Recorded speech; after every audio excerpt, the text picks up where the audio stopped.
All right, sir. All right. Catelyn VII.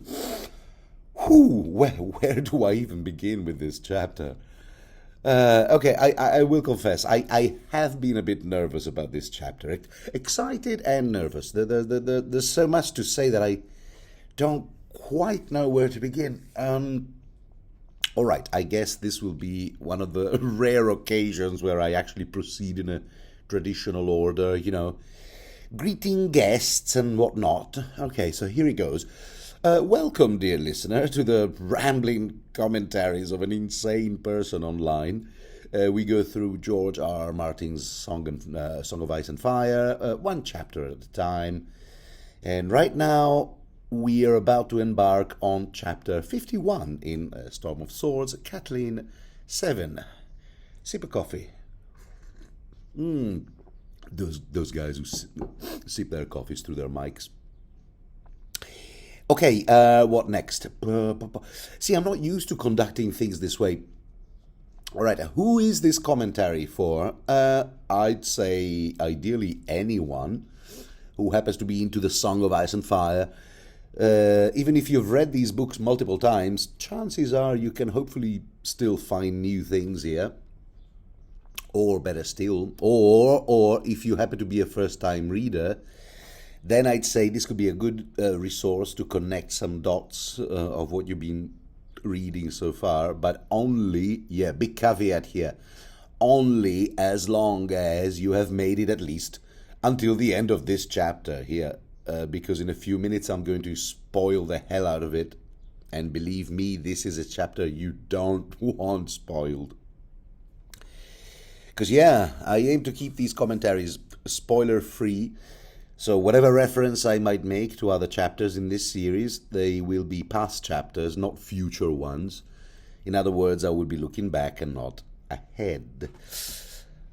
Also, who else could this thing be for? A podcast type thing? I don't know. Do you use podcasts to lull you to sleep? Or rather to keep you awake while driving? Either way, well, because I do both. I do a bit of both. Either way, welcome. Let's sink our teeth into Catelyn VII, shall we? Last chance we get, because, and I'll assume that anyone who has not read this chapter will have left by now. This is the last chance we get because there are no more Catelyn chapters after this one. So there. Oh, and by the way, if you really are a first-time reader, I'm assuming you have recovered from the shock, huh? The shock that made you go, what the I was reading that. No, because I read blog entries upon forum comments, YouTube reviews, all from readers who will forever remember where they were and what they were doing when they read this chapter, and what they were doing is in most cases actually the same thing, and that's flinging the book across the room against a wall, swearing never to pick it up again, vowing to use a Storm of Swords as a doorstop from now on. In all cases, it took these readers a while to get back to the series, Forgive George and all that. So anyway, how do I do that? I was thinking that the most straightforward way would be to do what I usually do, a regular read paragraph by paragraph. But in this case, I also wanted to go through all those hints scattered throughout the first two books, as well as the first 50 chapters of this book, pointing to the horrific denouement in this chapter. I'm not just talking about, foreshadowing, but also prophecies, dreams, subliminal messages, those subliminal messages that George is so fond of giving us. Not to mention actual, practical things that character did and said, which on reread you realize were part of a deliberate plot to eventually execute the massacre that is the Red Wedding. That's right. Time to start calling it with its proper name. It's proper label. Because the Red Wedding changes everything, man. Absolutely. Okay, so I was thinking either I bring up those hints and clues one by one as we encounter parts of this chapter that those Easter eggs type thing in previous chapters were meant to foreshadow, or I list them all at the end, but eventually I decided I'd do a bit of both. And bear in mind that this will not be an exhaustive list of those hints. I really know what else to call them.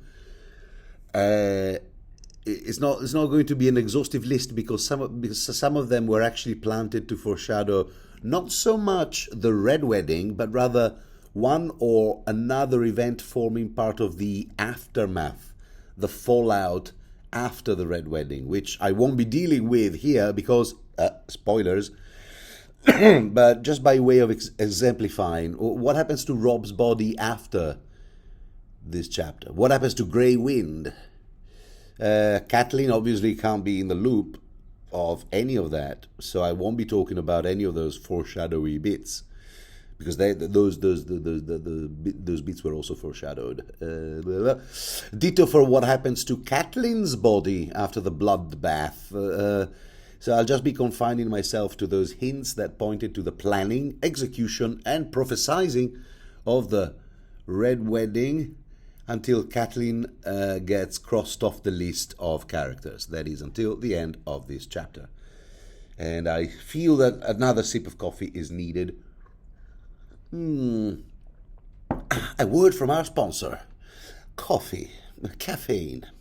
Right, okay, now seriously. First bit of subliminal foreshadowing I'm going to bring up here.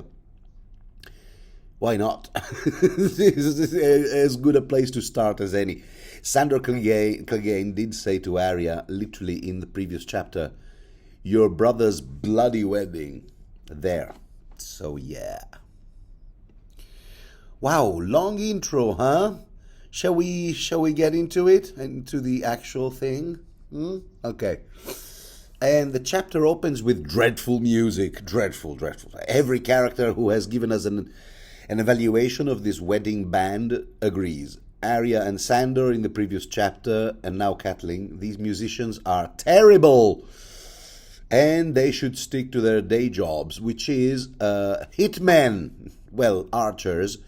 See, this is what happens when you hire musicians primarily for their skills with bows and arrows.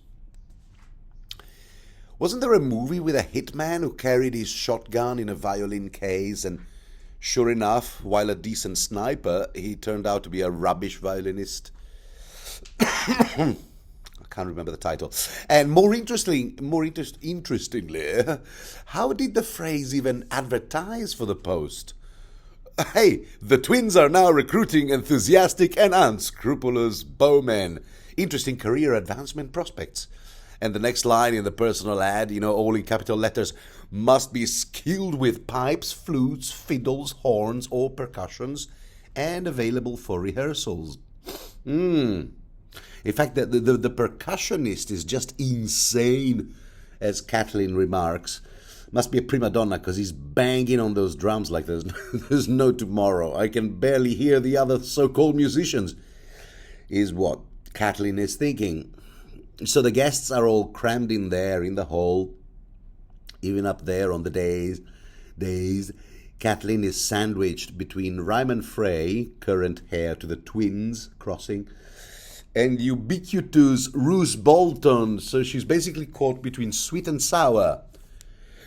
Yeah, because they're both sweating profusely, those two guys. But while Roose has a weirdly sweet smell, because he's not drinking as much, and he's sticking to Hippocras, which I found out is basically just mulled wine. Ryman is actually drinking non-stop, and his sweat is gross and sour. Now, of course, in retrospect, we know that Ryman is drinking wine as liquid courage, basically, because a triple M is on the menu. Murder, massacre, and mayhem. And is not as cold and calculating as Roose, who can nonchalantly commit murder, and his heartbeats wouldn't even change pace. Roose is kind of like Hannibal Lecter, Ryman, not so much. Also, to match the lousy players, the food is also... Here we get into a bit of that food porn George R. R. Martin is so fond of. But this particular menu isn't particularly inspiring. Here, let me read you... Let me read it to you. There you go. A thin leek soup followed by a salad of green beans, onions and beets, river pike poached in almond milk. Well, I mean, say what you like, but at least they did cater for the lactose intolerant. Moving on. Mounds of mashed turnips that were cold before they reached the table. Well, down there, someone should lose their jobs here. Jellied calf's brains. Ugh. And a leech. Every menu has to contain at least a word that nobody knows how to pronounce. Leech. Now, this last thing is of stringy beef, okay? Now, this last thing, not too sure about the pronunciation, Leche, although it's almost certainly not the Spanish word leche. It's probably not, oh, dulce de leche, Argentino. No, it's probably not. Stringy beef. I think I wouldn't mind that, a bit of that. But I did look it up. What do you think? The researcher in me kept poking me. Said, go, Salsa, go. You need to figure out what this is. You need to find out what this thing here actually is. So apparently it's a terrine, and I owe this explanation to the website The Inn at the Crossroads, which is basically a Song of Ice and Fire online cookbook. That's right. So if you're keen on trying to prepare the phrase wedding reception food, now you can, thanks to this Inn at the Crossroads. They've got all the menus there, preparation procedure, ingredients, and so on. Like, how about the jellied calf's brains? Must eat brains. Or maybe that other quote, monkey brains. Award yourself 5 points if you identified that one. Brains. Gotta have brains, because we must always remember that it is a truth universally acknowledged. It is a truth universally acknowledged that a zombie in possession of brains must be in want of more brains. I took the liberty of quoting from the masterpiece, Pride, Prejudice and Zombies. Okay, can we move out of the brain area of this podcast and tackle some more important points here? King Rob. King in the North! Sorry, as the great John Umber keeps calling him, and he will until the end of this chapter.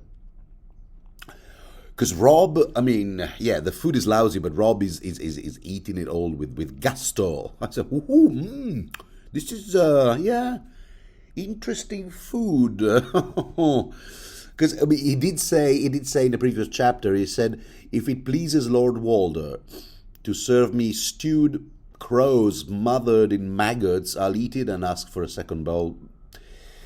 He said, to atone for the affront of not fulfilling his part of the bargain with a phrase, that whole Jane Westerling affair, So considering that even jellied calf's brains are a step up from stewed crow smothered in maggots, right after dancing with every single frey maiden under the sun, again to indulge old Lord Walder. So after a polka, a twist, a boogie, and maybe a salsa, rumba, merengue, Rob is finally sitting down, mopping up the plate and making all sorts of yummy noises. This is, jellied, I know, yeah, jellied calf's brains. I was looking forward to that. Meanwhile, Edmure, the groom, isn't really eating. He only has eyes for his wife, Rosling, as it happens. My luck is beginning to turn, he's certainly thinking. And Rosling, the bride, God bless her, she's got this surgical smile on her face, because it's fake, Catelyn. That's why it looks surgical. Yeah, because it has Catelyn wonder, look at that smile. Clearly, what's happening to her? Did they stitch it in place? And it's fake, Catelyn, deep fake. Catelyn dares make a comment on those Frey women and how well they dance. She says that to Ryman Frey. They looked so graceful, didn't they? Yeah, and he just goes, yeah, whatever. This is probably a good time to inform you, dear listener, that these dialogues are slightly paraphrased. Okay, I figured I'd point that out. Yeah, so Catelyn is thinking, oh great, now Ryman is also wasted, which the food might be lousy, but the booze just keeps on coming. By the way, what's that about? I'll tell you what that is about, my dear Catelyn, as has been pointed out by every single second-time reader with the benefit of insight. Walder, cheapskate that he is, relied on the cheapest catering agency on the Yellow Pages, as he didn't intend to waste good quality food on walking corpses, basically. But on the other hand, the booze had to be plenty, because every precaution had to be taken to ensure you Tully's Freys and various assorted bannermen wouldn't fight back and became corpses as per plan. That's why this has got to be the most depressing example of food porn in this entire series. Speaking of booze, at this point, the Great John Amber is constituted by 90% ethanol by now. I just love that quote from the YouTube channel Fantasy Haven, which I recommend. I believe the video where the quote is used is titled something like "The Evil Genius of the Red Wedding." I recommend that YouTube channel and that video in particular, unless you are a first-time reader, in which case only approach it after you've done reading the entire Storm of Swords thingy. Novel. I couldn't think of the word novel. Anyway, yes, so the Great John is indeed wasted at this point, with old Walder's son Merritt matching his pace cup after cup, almost setting the pace, one could say, which induces the Great John to sing with an unexpectedly decent voice, actually, except that he's singing a different tune than the one the quote-unquote musicians are trying to perform. Although, to be fair, good luck trying to ask the Great John to stay sober. There are some who aren't touching any booze because they're in charge of Rob's safety, you see. The Small John Amber, for one. Robin Flint, Patrick Mallister, Daisy Mormont. So you see, there still are people who don't lower their guard, because you never know, huh? And meanwhile, we're reminded of Roose Bolton's criterion in choosing a wife. It's all types of conversation going on here. Choosing a wife among the granddaughters of Lord Walders. Yeah, I'm just skimming through this.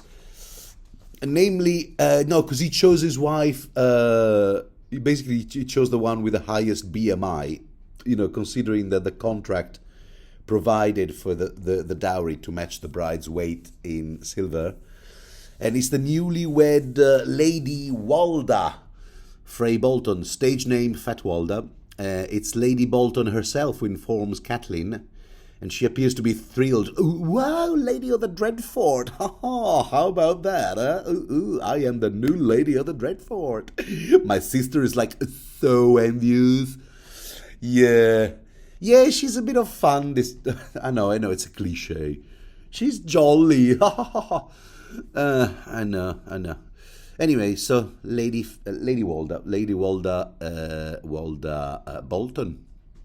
And speaking of the Dreadfort, Roose wasted no time reminding Walder to toe the line. Old Lord Walder, he reminded him to toe the line and not to do anything, too Frey-like, if you know what I mean.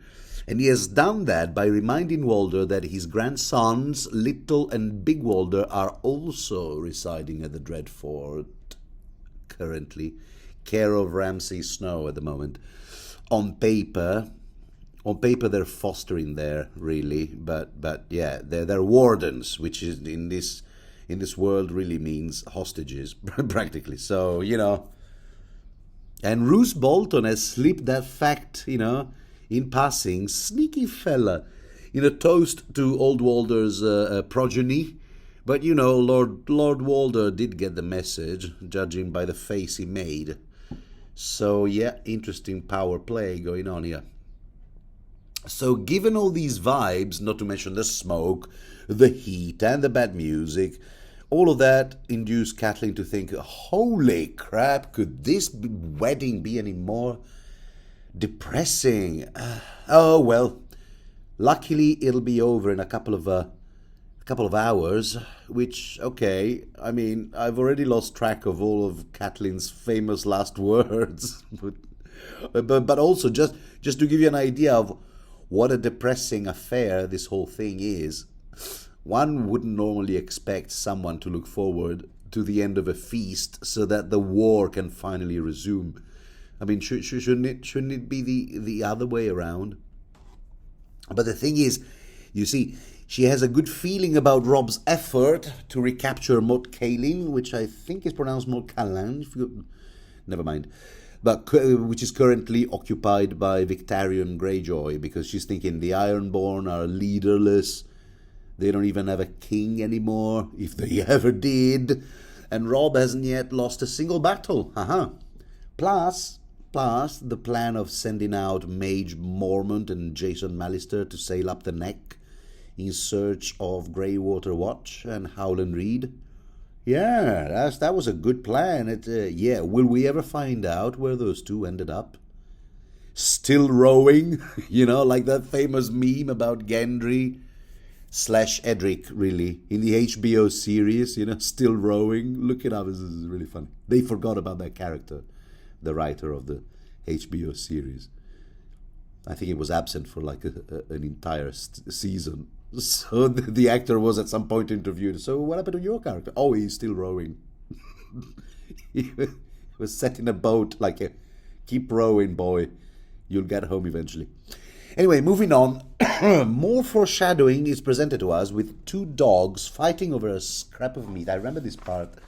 Fighting over a scrap of meat, allegory for, the War of Three Kings, soon to be the War of Two Kings.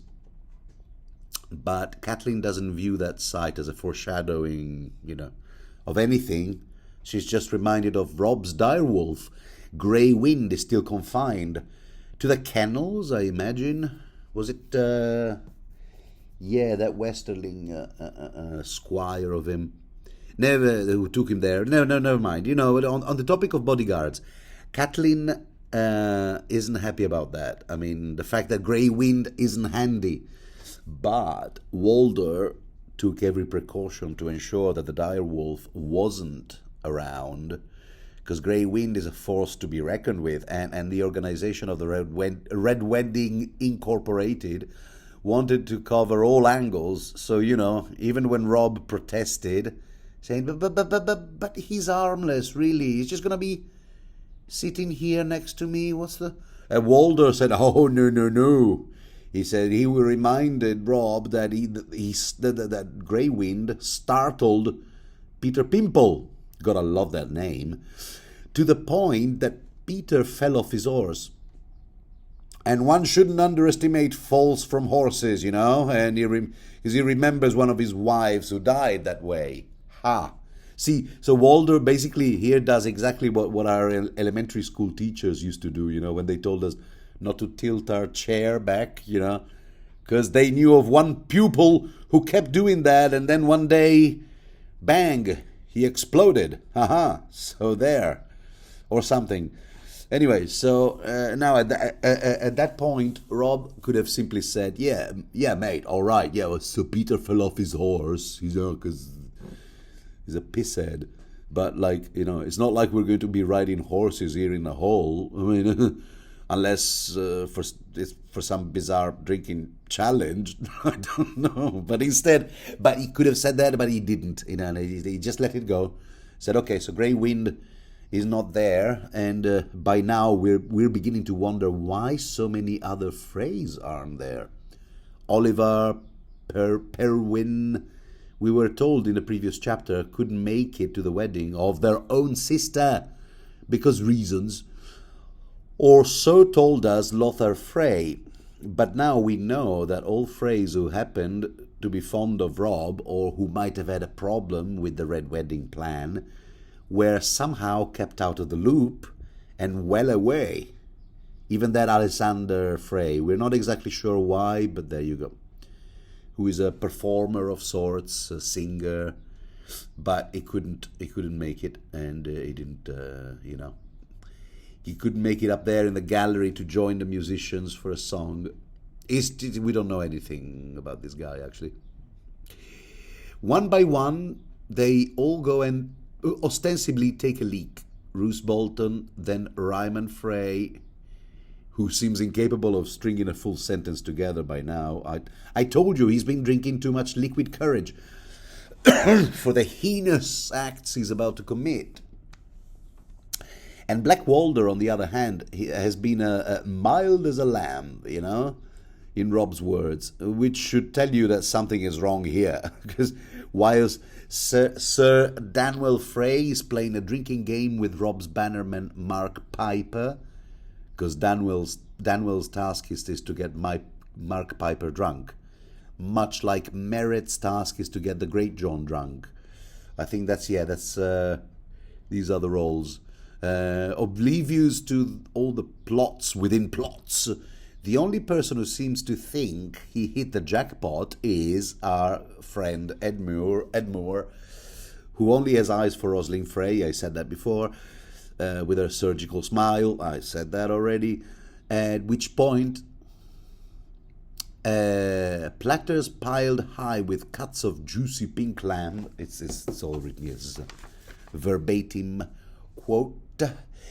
They're brought in. Juicy pink lamb cuts are brought in. Basically, the most appetizing dish for the evening.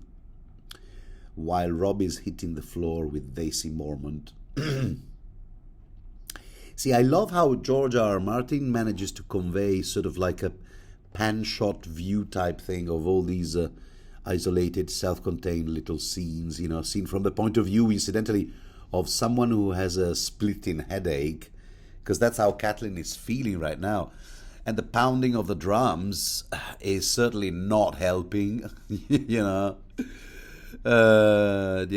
But the point I'm trying to make here is that a first-time reader at this point must be wondering, okay, but all of these isolated little stories, I mean, are they leading somewhere? Because so far I have seen nothing even remotely advancing the plot, you know what I mean? It's Catelyn VII, it's got to be the dullest chapter. I mean, it doesn't have a point, you know what I mean? Is this chapter going to have a proper resolution? Or is it just another transition chapter like the previous two, pretty much? Until, of course, this hypothetical first-time reader gets to the end of the chapter and just goes, oh, okay, I see. Whoops. But we're not there yet. Because this is the point where Lord Walder announces it's time for the bedding ritual. A wedding needs a bedding, so to speak. I like to do Walder in Emperor Palpatine's voice. A sword needs a sheath, he adds in his usual subtle way.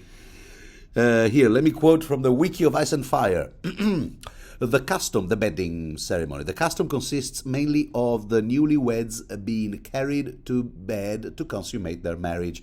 The bride is carried by the men who are charged with undressing her on the way and generally telling bawdy jokes referring to what awaits her between the sheaths. So that is what they do. The women do the same to the husband. Only after being bundled naked in bed are the two newlyweds left alone. At which point the guests wait outside the bridal chamber shouting ribald. I'm not sure how that's, but suggestions through the door.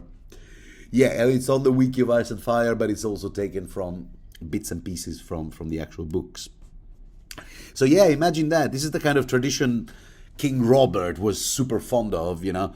I seem to remember. In fact, historical first nights of important weddings in Westeros, I have them written down here.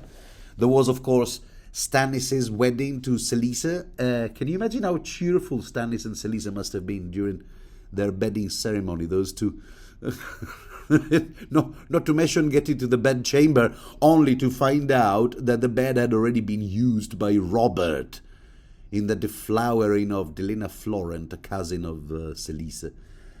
That also goes the story. A coupling which, incidentally, led to the birth of Edric Storm, the only officially acknowledged bastard son of the late King Robert. Then there was the Tywin and Joanna Lannister's wedding, where Prince Aerys Targaryen, not yet King Aerys II, apparently took certain unwanted liberties with Joanna in the bedding rituals when the man at the feast had to disrobe the bride. We don't have much more info on the event, but yeah, just to put it in context. And in the Catelyn's famous last words department, look how George describes a person's random train of thoughts. Because Catelyn first thinks, wow, look how terrified poor Rosalind Frey seems to be at the prospect of the bedding. I mean, surely that must be why she's gone so pale all of a sudden. Why?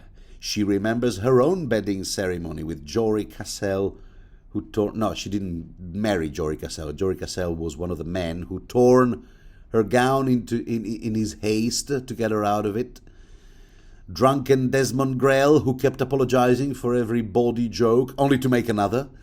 And Lord William Dustin, who gazed upon Catelyn's breasts and couldn't contain himself. Like, wow, will you look at that, he said.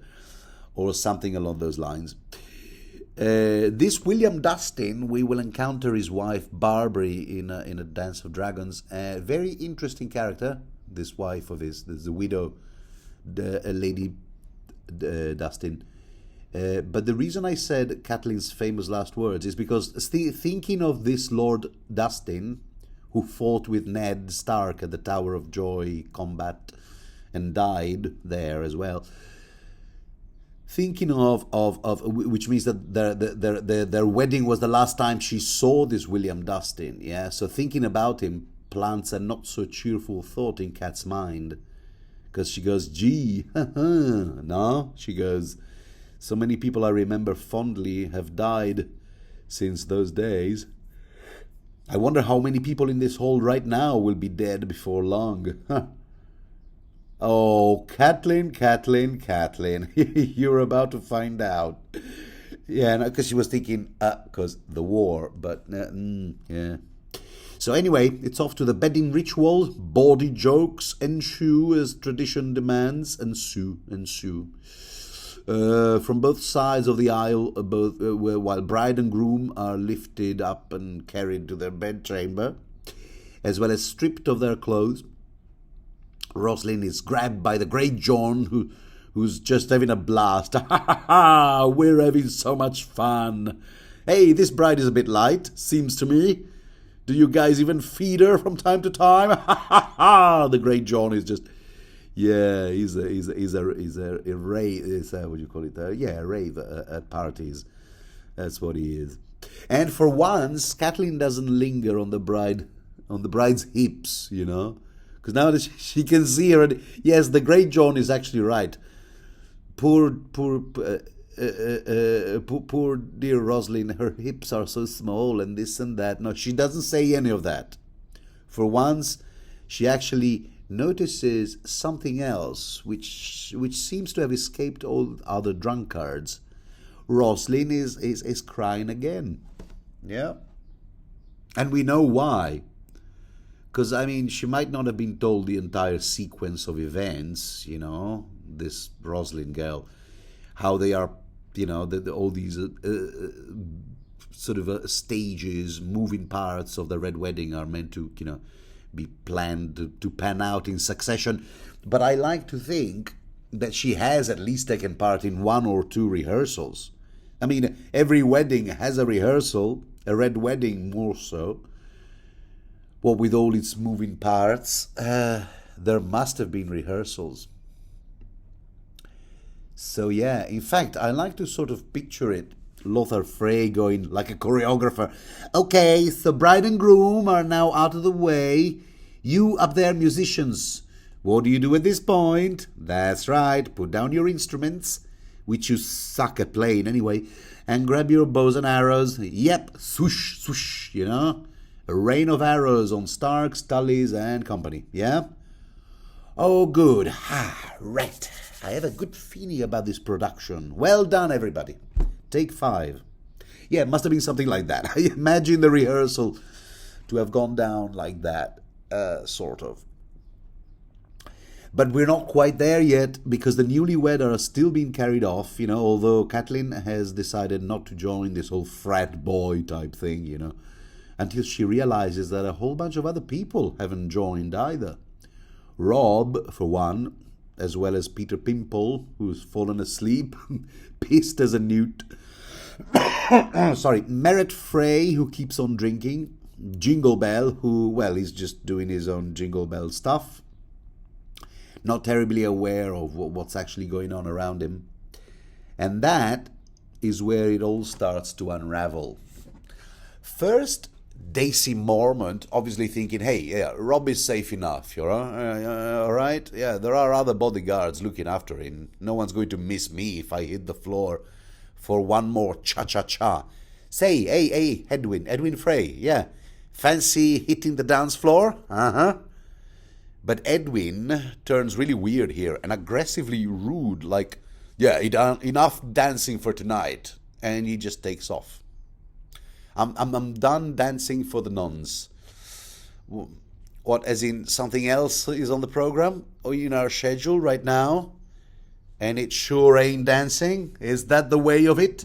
Edwin Frey? Well, there you go. And it's good that we're in the mind of the one character who hasn't been drinking, because she picks on their suspicious behavior, which other characters miss.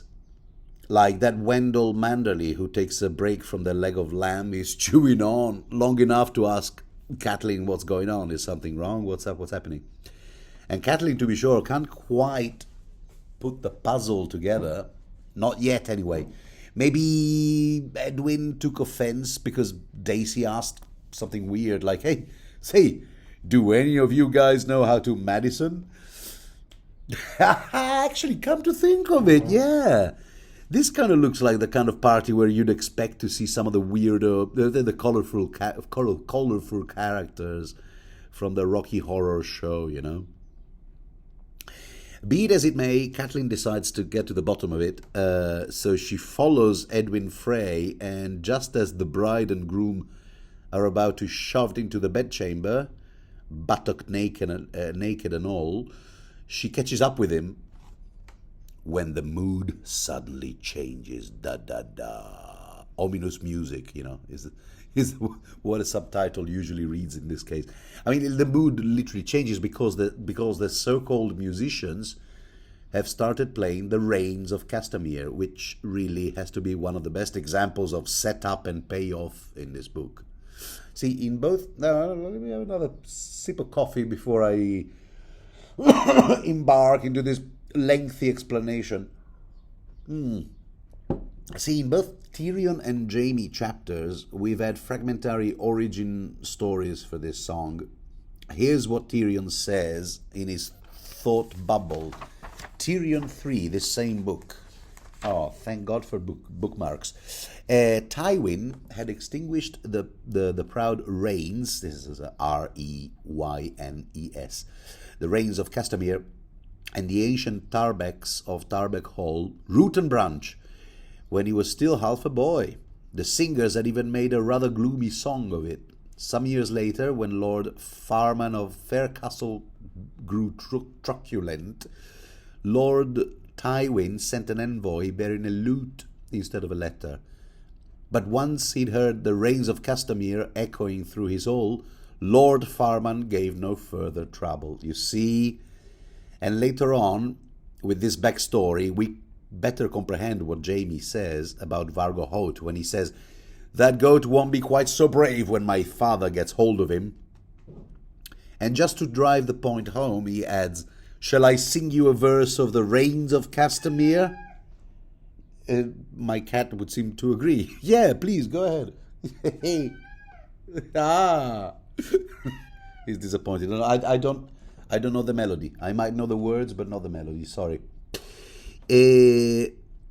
So, this dialogue where he says, where basically the reigns of Castamere song, copyright, is referred to as this sort of like, get the message, yeah? Okay? Shall I sing you the verse of the reigns of Castamere so you'll know not to mess with the Lannister?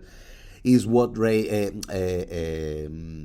says to Vargo, or one of his lackeys, in a couple of chapters later. The song is first introduced. It says that in Jaime 3, here in the Storm of Swords.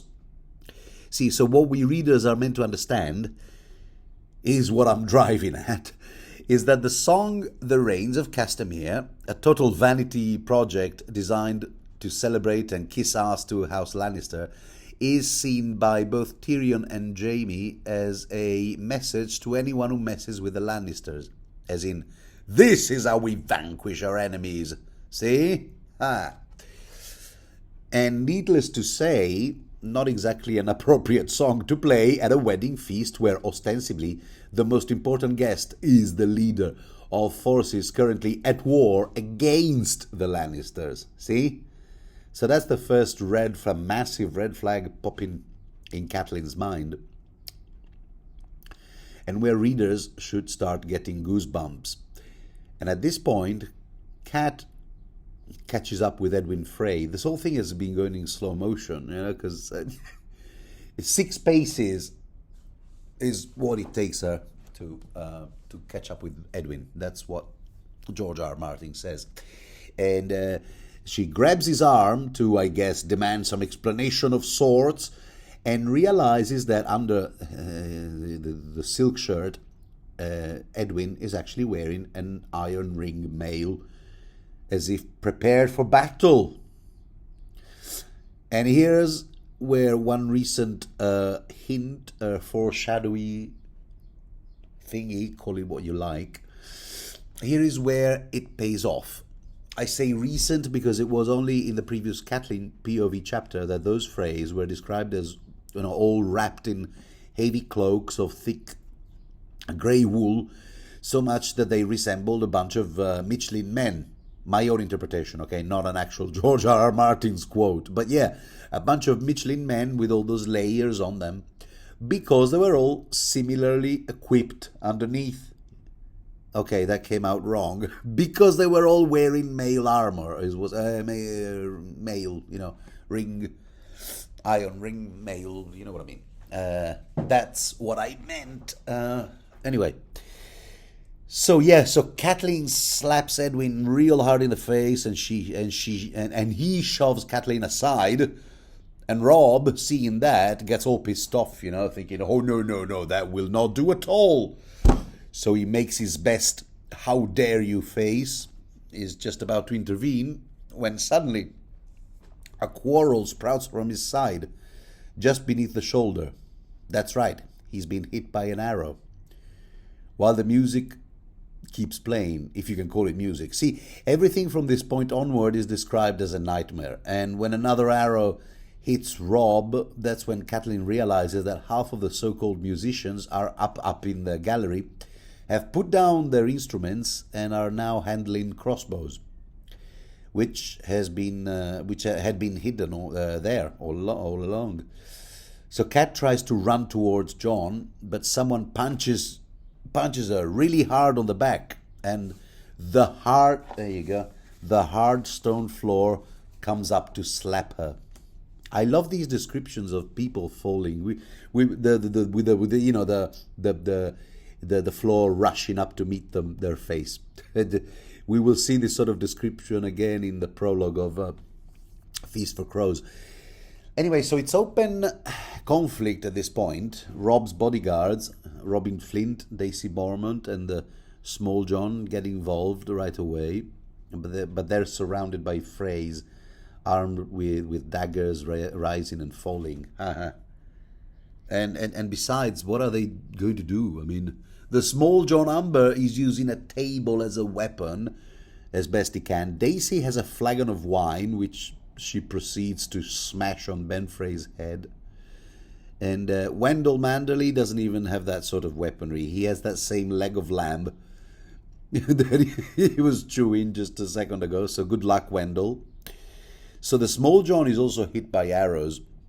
Hostine Frey and Black Walder are mopping the floor with various other Tully Stark bannermen, Blackwoods, Vances.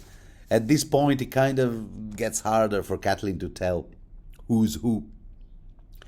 And when Ryman Frey gets back into the hall, dressed in armor from head to toe, see, he'd left the room with the pretense to see a man about a dog, so to speak. He wanted to, it was going to the crapper, the loo, but in reality, he'd gone and dressed up for the occasion. Not to mention to gather a whole lot of other armored men to surround him, because he's a bloody coward. There, I said it. Anyway, so when he gets back to the hall, both the Small John and Daisy Mormont are dispatched. So basically, in the space of 10 days, Jorah Mormont loses both his father and his sister, I thought I'd point out, and in rather similar circumstances, because both the mutiny at Craster's Keep and this bloodbath are narrated in the same chaotic PTSD sort of way. And I'm saying 10 days, although really in the book it feels like a lot more because it's 18 full chapters. But according to that spreadsheet document you can find online, the most precise ASOIAF timeline to date, or in existence, a name like that. 10 days seem to have passed between the death of Jeor, Lord Commander Mormont, in Samuel 2, and Jeor's daughter Daisy just now. 10 days, more or less, between Craster's Keep. Okay, Craster's Keep, Mutiny at Craster's Keep, or rather the peak of the Mutiny at Craster's Keep and the Red Wedding. 10, 11 days apart. I thought you might want to know. And meanwhile, in the middle of this massacre, old Walder is just loving it. He's just watching it with his popcorn. Like, that's right, keep fighting. I'll reach out for the sword. You strike me down in anger. Okay, I do get carried away, but I love my my Emperor Palpatine impression.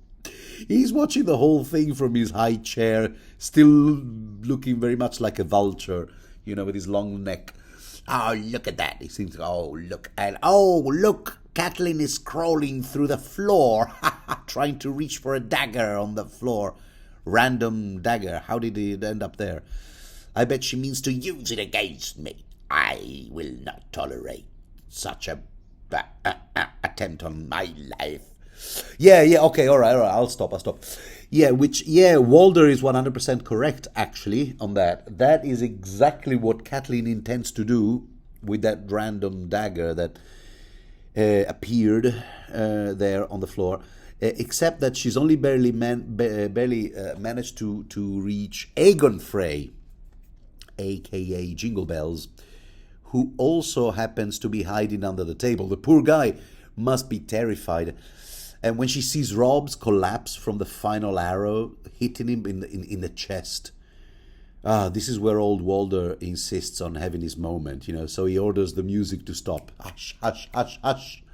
Da-da-da. That's right, some of the musicians have actually continued to play throughout this entire thing.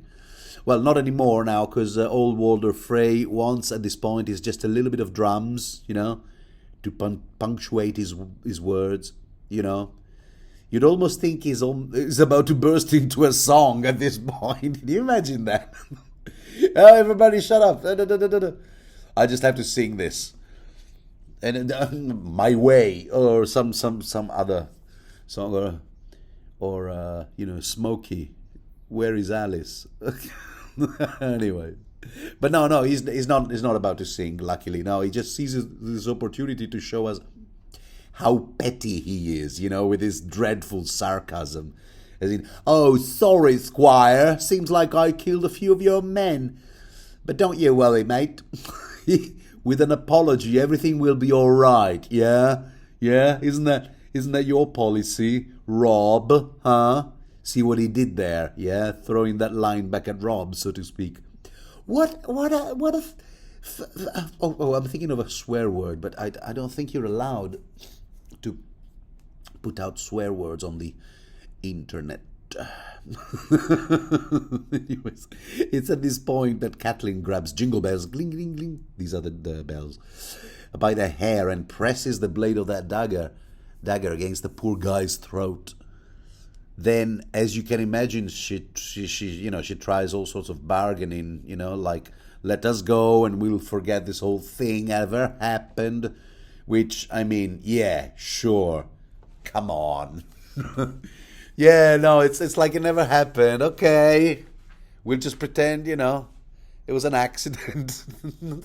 What hopes does she enter?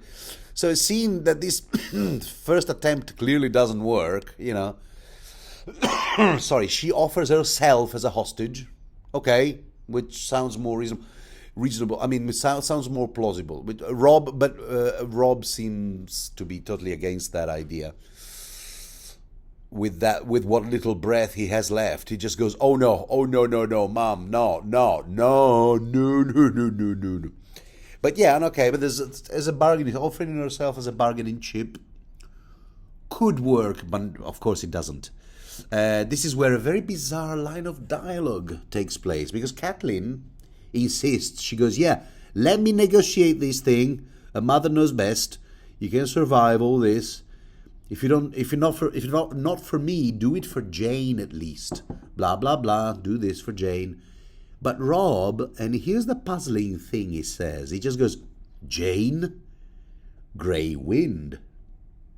What?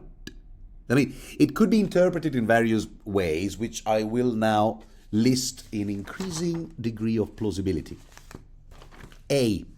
Catelyn and Rob might have chosen this moment to start playing a word association game. I say one thing, you say the first thing that pops in your head. Jane, Grey Wind. Oh, winter. Yeah, but that's not the most plausible one. So B. Rob is really saying Grey Wind did have a funny feeling about this whole wedding. Yeah, now that you mention Jane / feast type event, Grey Wind. I should have listened to him. But okay, so that's the second one. But why would Rob mention Grey Wind at hearing Jane's name? So here's my personal theory. So that's number 3. Was I going by letters or numbers? I don't know. C.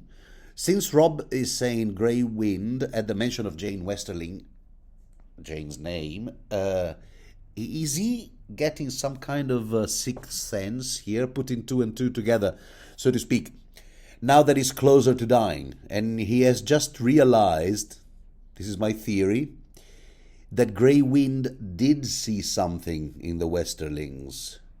Something that I'm not going to go into details right now because spoilers. But something which,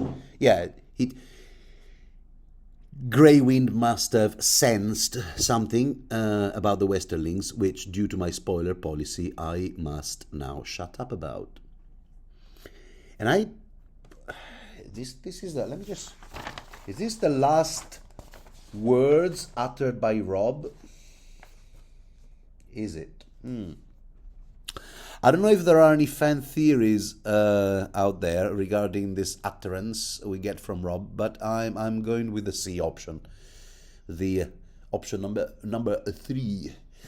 And right now, Catelyn is reiterating her threat. You know, remember, she's still holding a dagger at Jingle Bell's throat, and her hand is shaking so badly that the little bells are all ringing. Cling, cling, cling.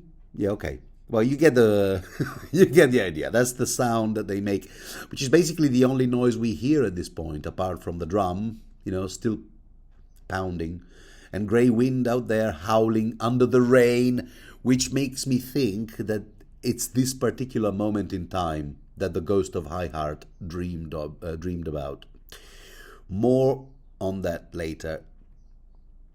Anyway, old Walder is unfazed by the threat, because he's all like, yeah, whatever, man. You kill the bastard. See what I care. He's kind of like Dr. Evil at this point. Besides, he's only a grandson to me, and not a particularly useful one, if you ask me. And in the middle of all that, now listen how George Martin describes Roose Bolton. A man in dark armor and a pale pink cloak spotted with blood stepped up to Rob and said, Jaime Lannister sends his regards. He thrust his long sword through her son's heart and twisted. That's right. Remember that Roose Bolton also had excused himself under the pretense of going to the crapper, the loo, but actually, just like Raymond Frey, he'd gone and slipped into his armor. And Catelyn doesn't even recognize Roose at this point, because she's already going insane, which explains what she does next. And yes, of course, we will spend a bit of time on Roose's famous catchphrase, you know, Jaime Lannister sends his regards. But let's just put a pin on it for now, because right now my attention is on the little bells ringing and the drum pounding as Catelyn slits Aegon Frey's throat. Ha! Now, I know Catelyn has murdered an innocent man who had never done her any harm, which all in all, I guess, kind of tops the chart of all of Catelyn's creepy words and deeds that a certain faction of readers remind us of, you know, when they build their case against Catelyn Stark. But I mean, she's gone insane. Give her a break. Spoiler alert, things aren't about to improve for her. I don't think you need me to tell you that. I mean, the next thing she does is sink her fingernails into her own flesh. I mean, self-harm. Isn't that a clear sign of insanity? Listen, by the way, at how George R. R. Martin describes the act. 10 fierce ravens were raking her face with sharp talons and tearing off strips of flesh, leaving deep furrows that ran red with blood. She could taste it on her lips. So now she has bird claw scars on her face, just like Jon Snow. Interesting, huh? And another sign of insanity is that she now starts laughing uncontrollably. Someone in there, someone with a clear penchant for pointing out the obvious, he goes, mad, she's lost her wits. Make an end, says someone else. And in the most pathetic and sad moment, last moment of Catelyn's life, she thinks about Ned Stark in the present tense when she says, please don't grab me by the hair. No, actually, don't cut my hair. Ned loves my hair. Now, of course, we know why someone is grabbing Cat by the hair, and it's not to fix her coiffure. No. But anyway, this is how Catelyn VII ends, as well as Catelyn herself, as well as, you could say, Act 2 of 3 of A Storm of Swords. Not to mention the largest character culling in the whole Song of Ice and Fire to date. Wow, I mean, hey, right? What do you even say to a chapter like that? I mean, What do you even say to someone who writes a chapter like that? Except that, as has been said over and over again, what the author would answer back would be, well, don't say I didn't warn you. All the clues were there, littered all over previous books, as well as this one, at increasing pace and speed, closer and closer together. And to be fair, we find all those hints, foreshadowy thingies a bit everywhere. Okay, since I mentioned the Ghost of High Heart, I guess we might as well start there.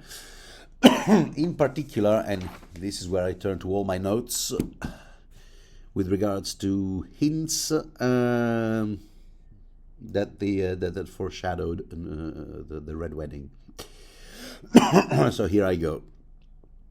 In particular, the quote from the Ghost of High Heart in Area 8 in this same book. I dreamed a wolf howling in the rain, but no one heard his grief. Okay. The dwarf woman was saying, I dreamt such a clangor, and I thought my head might burst, drums and horns and pipes and screams. But the saddest sound was the little bells. And I've heard commentators say, what, most of the characters we root for have just been murdered, but the saddest thing of all, according to the old diminutive lady, is Aegon Frey's little bells. Jingling? Really? To which I would say, well, yes, because let's not forget that Catelyn's last act as a living and breathing character was to slit the throat of an innocent man. A civilian, hors de combat in Geneva Convention terminology, not to mention with a mental disability. So yeah, the Ghost of High Heart, who had already gorged on grief, lest we forget, couldn't really be arsed to root for Rob and Cat. She's not us readers, But that particular injustice stood out for her. And since we're on the topic of dreams and prophecies, why not move on to the massive prophecy sequence Daenerys experiences in the House of Undying? Remember that whole mess she sees in A Clash of Kings? Daenerys 4. Here, let me read you the quote. She came upon a feast of corpses, savagely slaughtered. The feasters lay strewn across overturned chairs and hacked trestle tables, asprawl in pools of congealing blood. Yuck. Some had lost limbs, even heads. Severed hands clutched bloody cups, wooden spoons, roast fowl. Was there fowl at the feast? Heels of bread. In a throne above them sat a dead man with the head of a wolf. He wore an iron crown and held a leg of lamb in one hand, as a king might hold a scepter. That's what it's called, huh? Scepter or scepter? And his eyes followed Dany with mute appeal. Now, I did tell you that I was only going to flesh out hints and clues pointing to events happening in this chapter. So let's not linger on this man with the head of a wolf thing, which I'm sure is nothing but symbolism. Symbology. A word like that. I can't talk or spell or pronounce things today. You gotta bear with me, dear listener. Okay, so let's move on. Jingling bells, because it's time to talk about we're still moving on to jingling bells because it's time to talk about the human enigma that is Patchface, Lord Stannis Baratheon's court fool and jester at Dragonstone. You know the guy, tattooed in motley, hence Patchface. Given name, unknown. He's Stannis Baratheon's daughter Shireen's only company, along with Edric Storm. We get this guy's whole backstory as told by Maester Crescent in A Clash of Kings prologue. But the one theory, because there are several, the one theory I'm interested in right now is, did Patchface gain some kind of prophetic gift in exchange for his wits when he spent 3 days underwater? The day he drowned and washed out on Storm's End? Could it be? Now, most of the things he says are along the lines of, under the sea, things work the opposite way, I know, yeah, I know, right? Yeah. Much like, in Soviet Russia, a car drives you. Or, those Chuck Norris things, when Chuck Norris does push-ups, he doesn't push himself up, he pushes the world down, Anyway, you get the idea. This is mostly Patchface's repertoire, but listen to what he says when he greets Davos on Dragonstone in Davos 2, this same book. You remember the scene, Davos turns up, determined to kill Melisandre.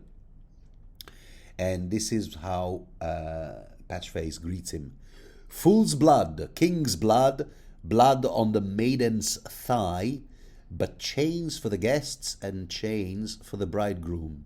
Aye. Now, okay, chains for the guests and the bridegroom. Am I violating my no spoiler policy? I don't think so. I mean, it's common sense, isn't it? It was to be expected that the Frey Corporation and associates would not kill every single guest at the Red Wedding, right? I mean, you do have to acquire some kind of leverage in the form of hostages, so it makes sense that these hostages be high-profile guests. And the bridegroom, Edmure, being one, not to mention current Lord of Riverrun. So yeah, Patchface also saw the Red Wedding. Let's just leave it at that and move it on. Okay. Chains. So Edmure, last we saw him, was being pushed inside the bedchamber. The door was locked behind him. And we are to presume that he was then later put in chains. Not killed. Yeah, okay. That's what I said. It's not a spoiler, but come on, it's common sense. All right, okay. Later on, in another Davos chapter, Davos 4, in the same book, we witness the leech ritual, which has to be one of the best collocations in the English language. Leech ritual, or leech magic. Yeah, the best collocation. Move over, cellar door. 5 points, if you caught that reference. But yeah, on Melisandre's initiative, 3 leeches are brought to Stannis, all fattened up with Eric Storm's blood. Blood of a king. Blood of a king, in the words of Man o' War. Which are supposed to be to symbolize or represent the 3 rival kings Stannis wants to see taken out of the board. So he christened them one by one. Joffrey Baratheon. Yeah, he grabs these leeches and he gives them the literal names. Joffrey Baratheon, Balon Greyjoy, and sure enough, Robb Stark. And now, 2 down, 1 to go. Huh. And speaking of Greyjoy, in the siege of Winterfell, that ill-advised enterprise that Theon engaged in a Clash of Kings, well,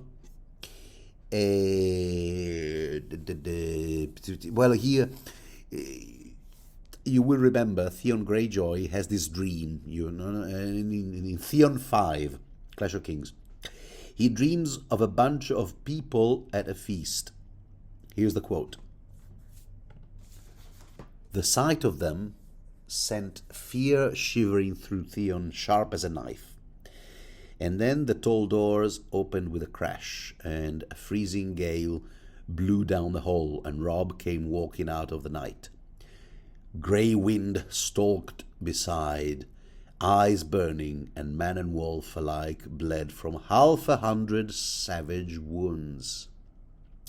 Okay, so now we can move on to that Roose Bolton quote. So here's another dream prophecy, but now let's move on to something a bit more practical.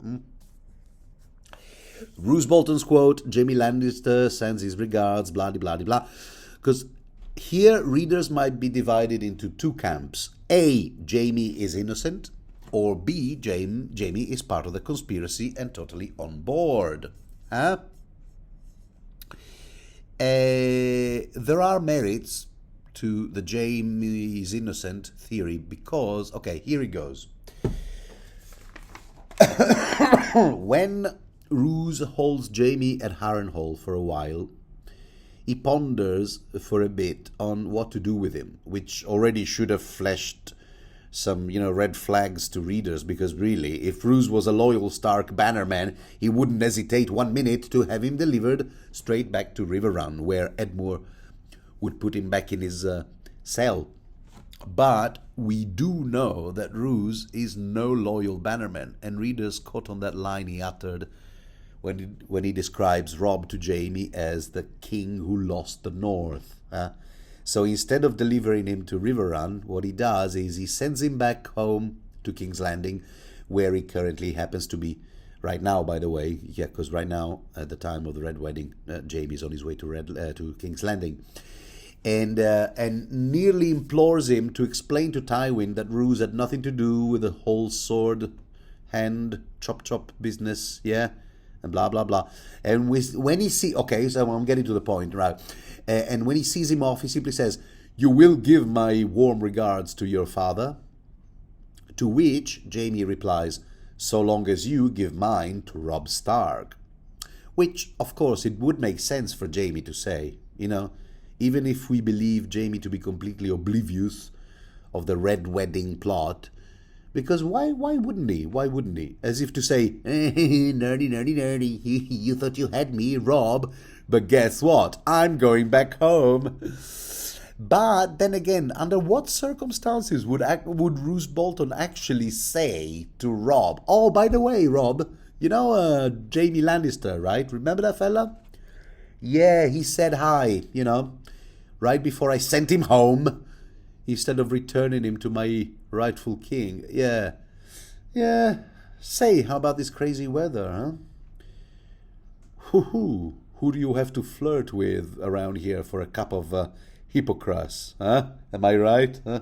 Yeah, see, I don't see that line of dialogue taking place. Nonetheless, anyway, back to Jaime.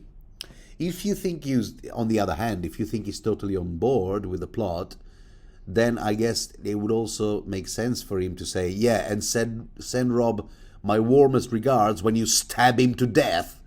That's right, I want him to think I am the one who arranged for him to be killed. Twirling his evil moustache. And I'm not being coy here, because spoiler policy and whatnot. No, I'm not being coy. I actually don't remember right now whether we have any indications in future chapters pointing to one or the other interpretation. Was Jaime completely unaware of the Red Wedding plot, and he was just saying, send Robb my regards just because as a mocking, gesture, like, yeah, now I'm free. You thought you had me, but no. Or was he on board? I don't know.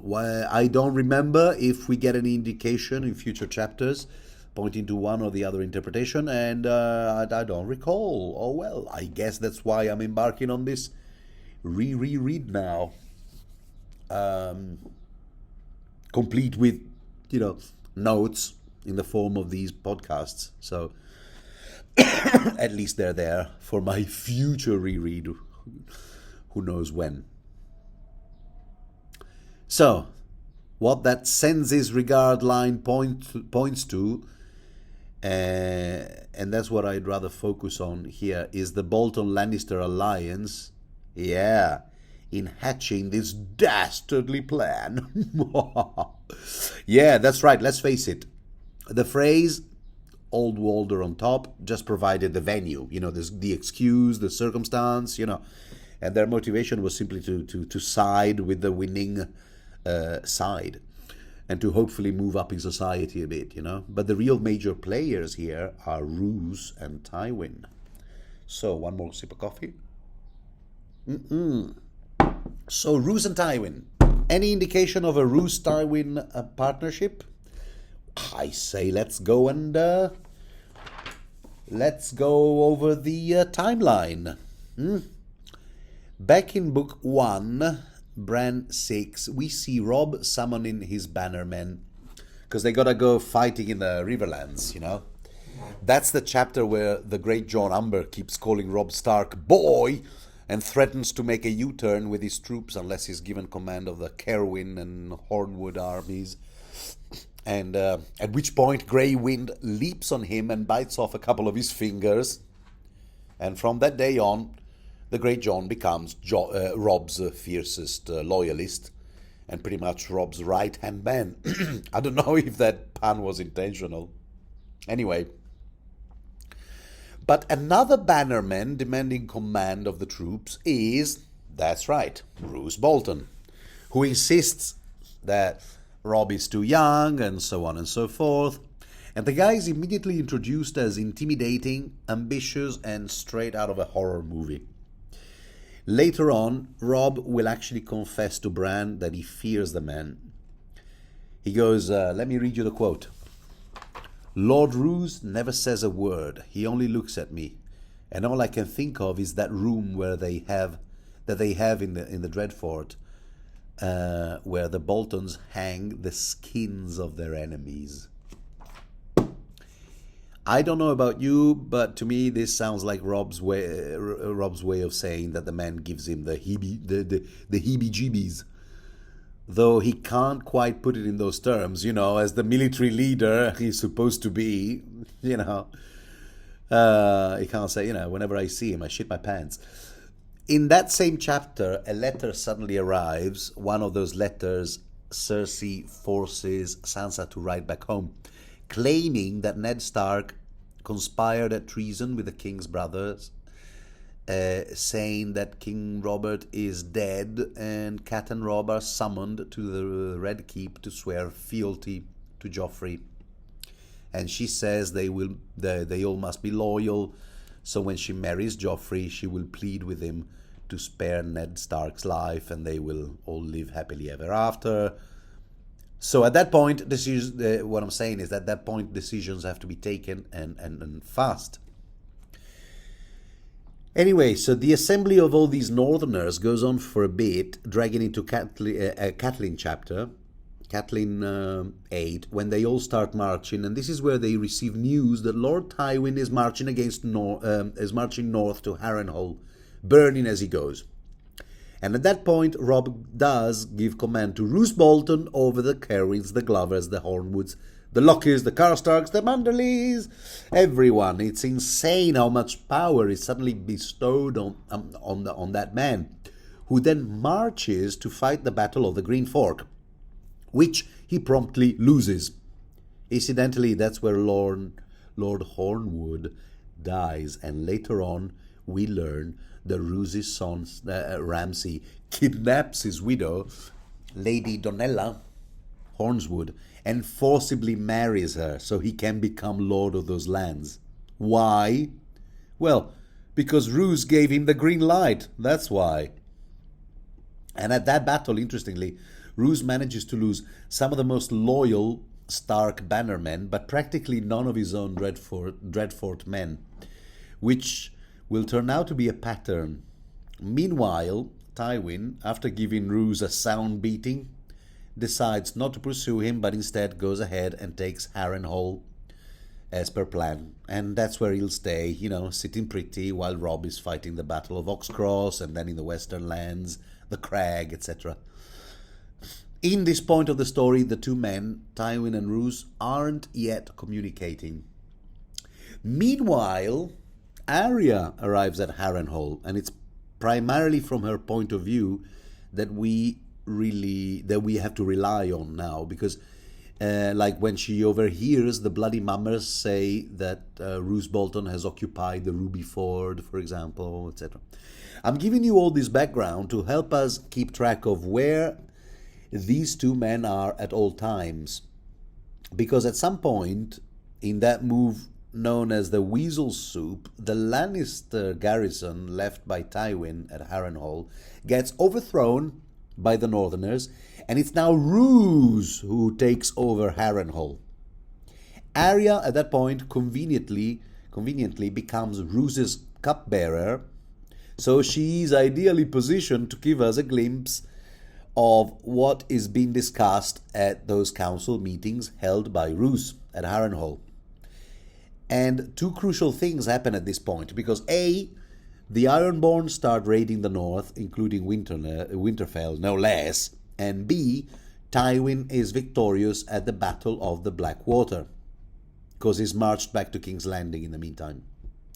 And it's precisely at one of those council meetings held by Roose at Harrenhal that Arya hears Lord Bolton, amidst all discouraging news that Robb has lost the north and the war is lost and blah, blah, blah. All discouraging comments coming from his Frey councillors, incidentally. Amidst all that, Arya hears Roose ordering an attack on Duskendale, which we will keep hearing over and over again. What a crazy idea that is. An attack on a town of zero strategic importance. And but it's an attack that Roose orders to be led by Robert Glover and Helman Tolhart, two of the most loyal Stark bannermen. Meaning that if that enterprise should turn into a fiasco, which it does, Robb will no longer be able to count on those armies. See? And I promised you I would mine for little clues pointing to the conspiracy and to the fact that Roose at this point already gotten in touch with Tywin, complimenting him on his victory and offering an alliance. And here it is. Tell me if you catch the symbolism. Right after ordering the attack on Duskendale, Roose announces to Qyburn, "I will go hunting tonight. It is wolves I mean to hunt. I can scarcely sleep at night for the howling." Yeah, hunting for wolves. And yep, and the hunting party does return with 9 dead wolves and cubs as well, which will be used to make, gloves for Roose Bolton. I mean, think about this. Oh, and by the way, before I forget, let's and Roose keeps blaming the idea of attacking Duskendale on Robert Glover, or was it Helman Tolhart? Anyway, he blames it on them with Catelyn. Just a previous just in the previous Catelyn POV chapter, he says to Catelyn, "Yeah, it was impulsive. It was a terrible idea." That should have been like the final nail on the coffin. Catelyn VI, like literally the previous Catelyn chapter. Now, anyway, the hunting for wolves. Okay, maybe that would have been a bit hard for the first-time reader to pick on that. But then we have Tywin's perspective, showing that indeed there has been a deal under the table between Roose and Tywin, and here we rely on Tyrion's POV. Now, here in this same book, Tyrion 1, our guy is still recovering from his wounds at the Battle of the Blackwater, but he forces himself to dress and visit his father, despite his near captivity in Maegor's Holdfast by his sister. And this is where Lord Tywin reveals to Tyrion that some battles are won by quills and ravens. Correspondence? Letters, all right? And he is, in fact, in the process of composing letters. And when and then he tells him that Sir Helman Tolhart and Robert Glover are marching on Duskendale, but he has sent Lord Randall Tarley and Sir Gregor Clegane to deal with them. Now, how did he know that? How did he know that?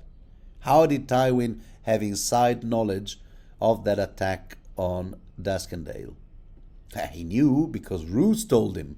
The clues were there, really. Later on, Tyrion 3, we get an update at a small council meeting. We begin with an update from Varys, a piece of news that's simply delicious in Varys's own words. The attack on Duskendale by 2 companies of Northmen, one led by Robert Glover and the other by Helman Tolhart, has failed. Tolhart is actually reported dead, so this is how it went down. Those 2 companies took a massive beating from Randall Tarley's army, and Glover is now in retreat, trying to get back to Harrenhal. But little does he know that Gregor Clegane is out there somewhere, ready to intercept him. Ouch. We then briefly touch on the matter of a potential Lannister-Greyjoy alliance proposed by the self-styled King Balon Greyjoy, because Mace Tyrell is all in favor. given that he figures he could use the Iron Fleet as a newly appointed master of ships. Oh, Mace, Mace, Mace, always so eager to jump in bed with those lunatics. Anyway, the point is, Tywin just goes, look, this Balon guy wants the North in exchange for what? Fighting the Starks? He's doing that already, and for free. So he basically, Tywin here basically inverts the Joker's argument in The Dark Knight, when Heath Ledger says, if you're good at something, why do it for free? Which I guess is where Balon Greyjoy borrowed a page from. But Tywin's idea is, no. Let's just wait for a better option. And it's at this point that Tywin, the Tyrion, gets really suspicious of his father. What does he mean, better option? What better option does he have in mind? Is this what he meant when he said some wars are won with ink, quills, paper and ravens? Letters. This is where Tyrion realizes that there's a strategy, like an idea, a tactic, that Tywin is not sharing with the council. And it will be kept secret. Well, and clearly that's the Red Wedding. There you go. And then there's the little matter of the marriage Tywin imposes on Tyrion and Sansa. Because after the council is dismissed, Tywin explains, the same chapter, Tywin explains all that to Tyrion, including the rationale for this marriage. He goes, look, if you go to Winterfell as Sansa's hubby, her with a bun in the oven, that is a future legitimate heir to Winterfell, Sansa's a new offspring if you get her pregnant. Then if you do that, then the Northerners will certainly unfurl red carpets for you guys. Huh? How about that? Which, no, but nonetheless. And Tyrion goes, yeah, okay, well, that's all very well and good, father. That's all very well and good, but aren't you forgetting something? I mean, Robb is the actual heir to Winterfell, and he's still alive. The minute he gets the Frey girl of his girl of his pregnant, poof, there go all my claims to that place. But Tywin is unconcerned. Okay, first of all, he goes, Robb is not marrying any Frey girl. He's actually wiped his royal behind with the promise he made to join the two houses, the Starks and the Freys. And he's gone and married a certain Jane Westerling, Lord Gawain Westerling's and Sybil Spicer's daughter. Remember them? And secondly, Robb needs not concern us.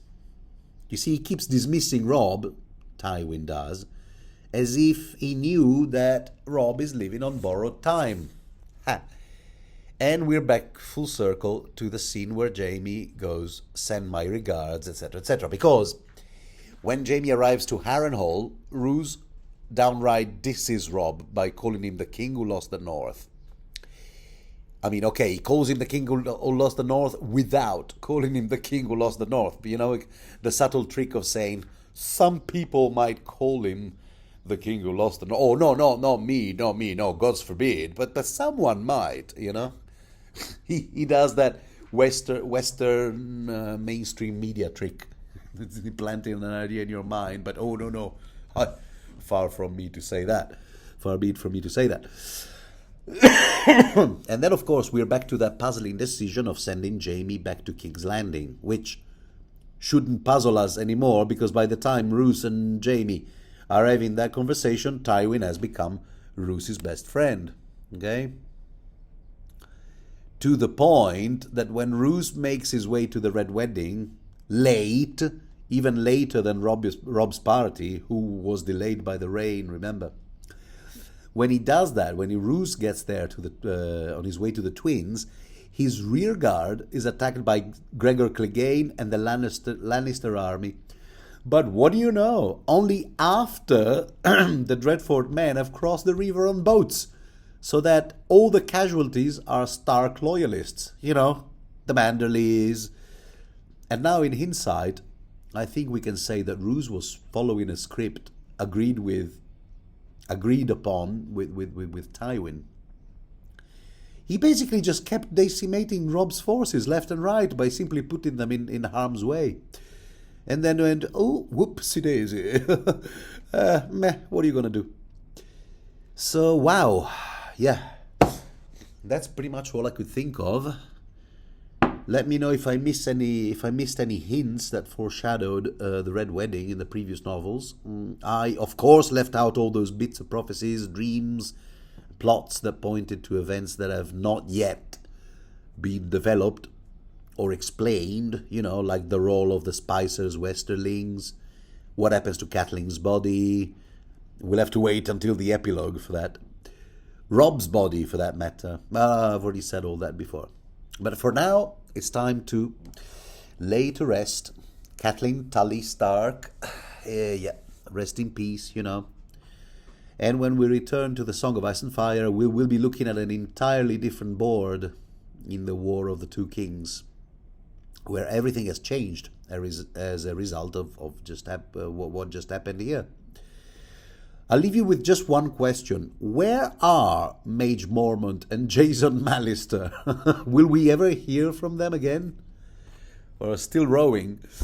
And while I'm at it, where is Littlefinger, huh? That second question isn't strictly related, but, you know, it's always a good policy to remind oneself where Littlefinger is at, ostensibly and for real. Because ostensibly he's in the Eyrie, the Vale, proposing to Lysa Tully. But is he really? Anyway, I just thought I'd bring that up. Wow. We did it. We did it, dear listener. Okay, I think it's time for me to leave you for real. One final cup of coffee. And I look forward to speaking to you again. Next chapter is an Arya chapter. Normally I would say feel free to skip that and go straight to the next Catelyn, but right now I can't say that ever again. If you enjoy this kind of content, don't forget to do all of the things that people do under such circumstances, and bada bing, bada boom. All right. Speak to you soon. Ciao.